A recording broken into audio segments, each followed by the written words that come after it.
ఓం నమో భగవతే వాసుదేవాయ. కార్తీక మహాపురాణం 13వ అధ్యాయం. కన్యాదాన ఫలం. ఓ జనక చక్రవర్తి, కార్తీక మాసంలో ఇంకనూ విధిగా చేయవలసిన ధర్మములు చాలా ఉన్నవి. వాటిని వివరించెదను, సావధానుడవై ఆలకింపుము.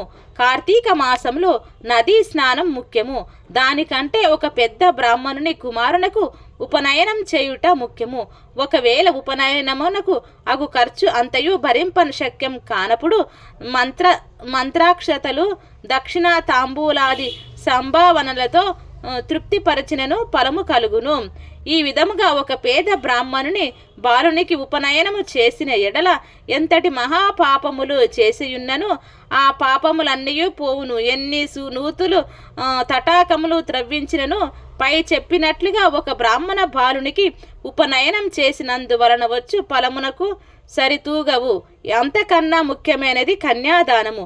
కార్తీక మాసమందు భక్తి శ్రద్ధలతో కన్యాదానం చేసిన ఎడల తాను తరించటయే కాక తన పితృదేవతలను కూడా తరింపజేసిన వాడగును. ఇందులకొక ఇతిహాసం కలదు, చెప్పెదను, శ్రద్ధగా ఆలకింపుము. సువీర చరిత్రము. ద్వాపర యుగంలో వంగదేశంలో గొప్ప పరాక్రమవంతుడగు శూరుడు అయిన సువీరుడను ఒక రాజుండెను. అతనికి రూపవతియగును భార్య కలదు. ఒకసారి సువీరుడు శత్రురాజులచే ఓడింపబడిన వాడై భార్యతో అరణ్యములకు పారిపోయి ధనహీనుడయి నర్మదా నది తీరమందొక పర్ణశాలను నిర్మించుకొని కందమూల ఫలాదులను భక్షించుచు కాలం గడుపుచుండెను. కొన్ని రోజుల కథని భార్య ఒక బాలికను కనెను. ఆ బిడ్డను అతి గారాభంతో పెంచుచుండిరి. క్షత్రియ వంశమందు జన్మించిన ఆ బాలికను ఆహారాది సదుపాయములు సరిగా లేకపోయినప్పటికీ శుక్లపక్ష చంద్రుని వలె దినదినాభివృద్ధి చెందుచు అతి గారముతో పెరుగుచుండెను. ఆమె చూచు వారులకు కనుల పండువగా ముద్దులొలుకుతూ మాటలతో చాలా ముచ్చటగా నుండెను. దినములు గడిచిన కొలది బాలికకును నిండు యవ్వన దశ వచ్చెను.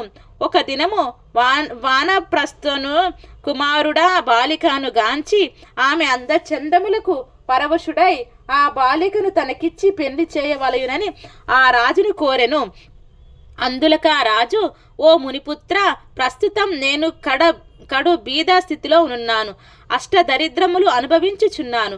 మా కష్టములు తొలగుటకు గాన నాకు కొంత ధనమిచ్చిన ఎడల నా కుమార్తెనిచ్చి పెళ్లి చేతునని చెప్పగా తన చేతిలో రాగి పైసా అయినను లేకపోవటచే బాలిక పైనున్న మక్కువతో ఆ ముని కుమారుడు నర్మదా తీరమున కుబేరుని గూర్చి ఘోర తపమాచరించి కుబేరుని మెప్పించి ధనపాత్ర సంపాదించెను. రాజు ఆ పాత్రను పుచ్చుకొని సంతోషించి తన కుమార్తెను ముని కుమారునికిచ్చి పెళ్లి చేసి నూతన దంపతులిద్దరిని అత్తవారింటికి పంపెను. అటులా ముని కుమారుడు భార్యను వెంటబెట్టుకొని వెళ్ళి తల్లిదండ్రులకు నమస్కరించి అంతవరకు జరిగిన వృత్తాంతమంతయు చెప్పి భార్యతో సుఖం అనుభవించుచుండెను. సువీరుడి ముని కుమారునికిచ్చిన ధనపాత్రను తీసుకొని స్వేచ్ఛగా ఖర్చు పెట్టుచు భార్యతో సుఖముగా ఉండెను. అటుల కొంతకాలం జరిగిన తర్వాత ఆ రాజు భార్యామని మరొక బాలికను కనెను. ఆ బిడ్డకు కూడా యుక్త వయసు రాగానే మరులా ఎవరికైనాను దానమును ఇవ్వవచ్చునన్న ఆశతో ఎదురు చూచుచుండెను. ఒకానొక సాధు పుంగవుడు తపతి నది తీరము నుండి నర్మదా నది తీరమునకు స్నానార్థమై వచ్చుచు దారిలోనున్న సువీరుని కలుసుకొని, ఓయి, నీవెవ్వడవు? నీ ముఖవర్చస్సు చూడ రాజవంశమునందు జన్మించిన వాని వలె నున్నావు. నీవి అరణ్యమునందు భార్యాబిడ్డలతో వసించుటకు కారణమేమి అని ప్రశ్నించగా సువీరుడు, మహానుభావ, నేను వంగదేశమును నేలుచుండెడి సువీరుడను రాజును. నా రాజ్యమును శత్రువులు ఆక్రమించుటచే భార్యా సమేతముగా నీ అడవిలో నివసించుచున్నాను. దరిద్రము కంటే కష్టము ఎదియును లేదు, పుత్రశోకము కంటే గొప్ప దుఃఖము లేదు. అటులనే భార్యా వియోగం కంటే గొప్ప సంతానము మరొకటి లేదు. రాజ్య భ్రష్టుడైనందున ఈ కారాడవిలోనే నా సకుటుంబముగా బ్రతుకుచున్నాను. నాకు 2 కుమార్తెలు. అందు మొదటి కుమార్తెను ఒక మునిపుత్రునికిచ్చి వాని వద్ద కొంత ధనము పుచ్చుకుంటిని. దానితోనే ఇంతవరకు కాలక్షేపం చేయుచున్నాను అని చెప్పగా, ఓ రాజా, నీవు ఎంతటి దరిద్రుడవైనను ధర్మ సూక్తము లాలోచింపక కన్యనమ్ముకొంటివి. కన్య విక్రయము మహాపాతకములలో ఒకటి. కన్యను విక్రయించిన వారు అసిపత్రవన మను నరక మనుభవింతురు. ఆ ద్రవ్యములతో దేవముని పితృదేవతా ప్రీత్యార్థమియే వ్రతము చేసినను వారు నశింతురు. అతియునుగాక కన్య విక్రయము చేసిన వారికి పితృదేవతలు పుత్ర సంతతి కలగకుండా శపింతురు. అటులనే కన్యను దానమిచ్చుకొని పెండ్లాడిన వారు చేయు గృహస్థ ధర్మములు వ్యర్థముల మగుటయే గాక అతడు మహానరకం అనుభవించును. కన్యా విక్రము చేసిన వారికి ఎట్టి పరాయచిత్తము లేదని పెద్దలు వక్కానించి ఉన్నారు. కావున రాబోయే కార్తీక మాసమున నీ రెండవ కుమార్తెను నీ శక్తి కొలది బంగారు ఆభరణలతో అలంకరించి సదాచార సంపన్నుడగు ధర్మబుద్ధి గల వానికి కన్యాదానము చేయుము. అటుల చేసిన ఎడల గంగా స్నానమునరించిన ఫలము, అశ్వమేధ యాగం చేసిన ఫలమును పొందుటయే కాక మొదటి కన్యను అమ్మిన దాని పాప ఫలము కూడా తొలగిపోవును అని రాజునకు హితోపదేశం చేయుగా అందుకు ఆ రాజు చిరునవ్వు నవ్వి, ఓ మునివర్య, దేహసుఖం కంటే దాన ధర్మముల వలన వచ్చిన ఫలం ఎక్కువ.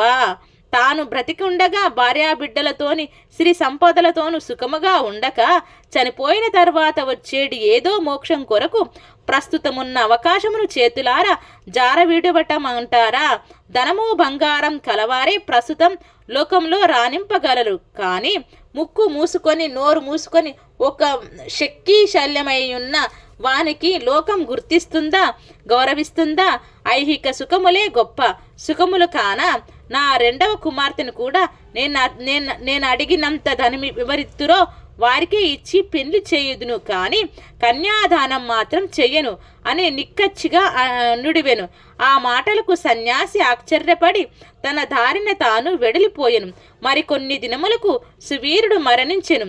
వెంటనే యమభటులు వచ్చి వానిని తీసుకొని పోయి యమలోకంలో ఆశీపత్రవనమున నరక బాధలను పడవేసి అనేక విధములుగా బాధించిరి.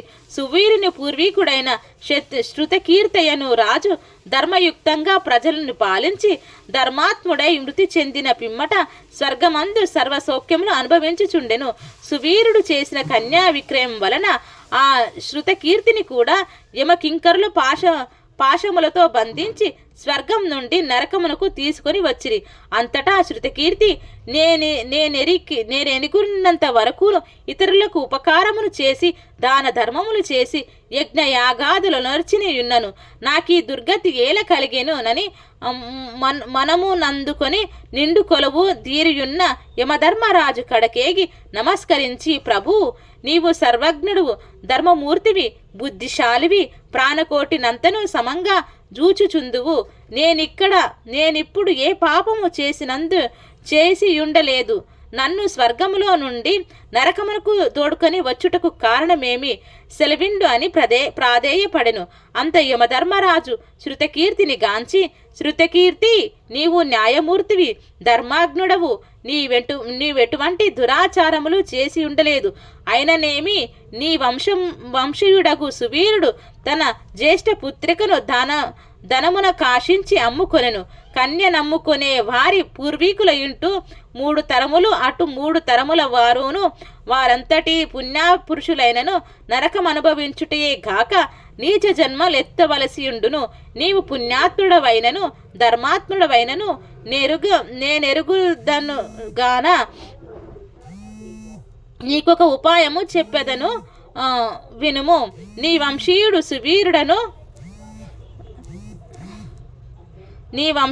సువీరుడను మరి ఒక కుమార్తె కలదు. ఆమె నర్మదా నదీ తీరమున తన తల్లి వద్ద పెరుగుచున్నది.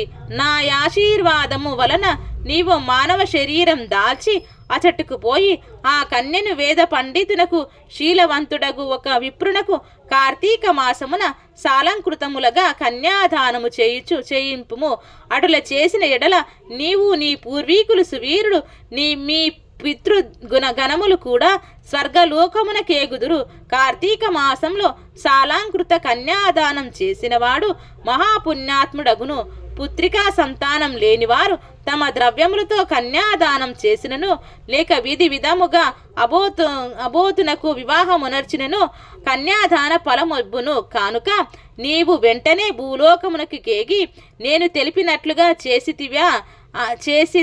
చేసితివేని ఆ ధర్మ కార్యం వలన నీ పితృగణము తరింతురు పోయి రమ్ము అని పలికెను. శృతకీర్తి యమునకు నమస్కరించి సెలవు తీసుకుని నర్మదా తీరమున ఒక పర్ణ కుటీరములో నివసించుచున్న సువీరుని భార్యను కుమార్తెను చూసి సంతోషపడి ఆమెతో యావత్తు విషయములు వివరించి కార్తీక మాసమున సువీరుని రెండవ కుమార్తెను సాలాంకృత కన్యాదాన వివాహము చేసెను. అటుల కన్యాదానం చేయుట వలన సువీరుడు కూడా పాప విముక్తుడై స్వర్గలోకములో నున్నెను. పితృదేవతలను కొలుసుకొనెను. కన్యాదానం వలన మహాపాపములు కూడా నాశనమగును. వివాహ విషయంలో వారికి మాట సహాయం చేసిన పుణ్యము కలుగును. కార్తీక మాసమున కన్యాదానం చేయవలయునని దీక్ష భూని ఆచరించిన వాడు విష్ణు సాన్నిధ్యమును పొందును. శక్తి కలిగి ఉండి ఉదాసీనత చూపువాడు శాశ్వత నరకమును కేగును. ఇట్లు స్కంద పురాణంతర్గత వశిష్ఠ ప్రోక్త కార్తీక మహత్యమందలి 13వ రోజు పారాయణం సంపూర్ణం. ఓం శాంతి శాంతి శాంతి.